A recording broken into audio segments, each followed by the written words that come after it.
I don't think that Fringe is necessarily, you know, like the Twilight Zone, but I mean, I think it's influenced enormously by the Twilight Zone and a number of other movies and shows and books. But at the core, I guess, because my favorite Twilight Zone episodes were incredibly odd incidents that ultimately involved great characters, where there was the great episodes had kind of a morality or an irony that connected to the core of who these people are. I feel like, you know, Fringe will let us do that more often than, you know, certainly Alias did, but I'm not sure if it's more often than Lost, with the exception that, you know, because Lost is about the characters, the main characters, even more than, you know, they don't have the week-to-week mission, essentially. What I love about where Fringe is going is in the episodes that we've been, you know, working on, the crazy stuff that happens is always character related. I think that might be true, but I feel like, you know, if we don't, you know, keep doing stuff and making things, then, you know, the anticipation will even be greater for whatever that next thing is. And I sort of feel like the best way to, you know, sort of exercise is to do it constantly. And so I feel like I'm trying to, you know, when there's a creative impulse, to not think about and get sort of, you know, paralyzed by any sense of what's expected or what, you know, people think might happen. So of course I'm always nervous that something won't work or people won't like it or won't do well or whatever.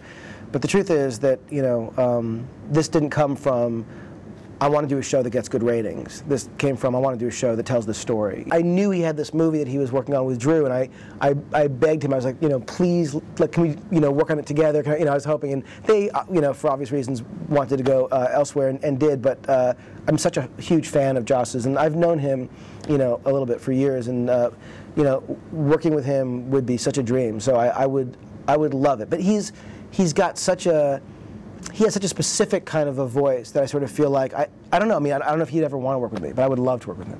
We have a couple really interesting things we're working on.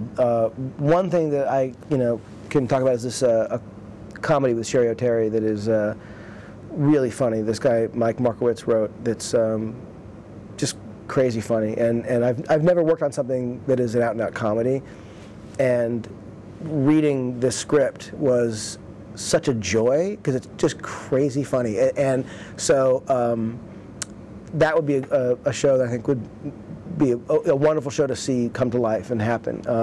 I think that, you know, she is someone who she's so brilliant and has been kind of, you know, off the radar essentially since Saturday Night Live, and she was one of the funniest people I'd ever seen on that series, you know, that's been on for 30 years. I mean, she's genius.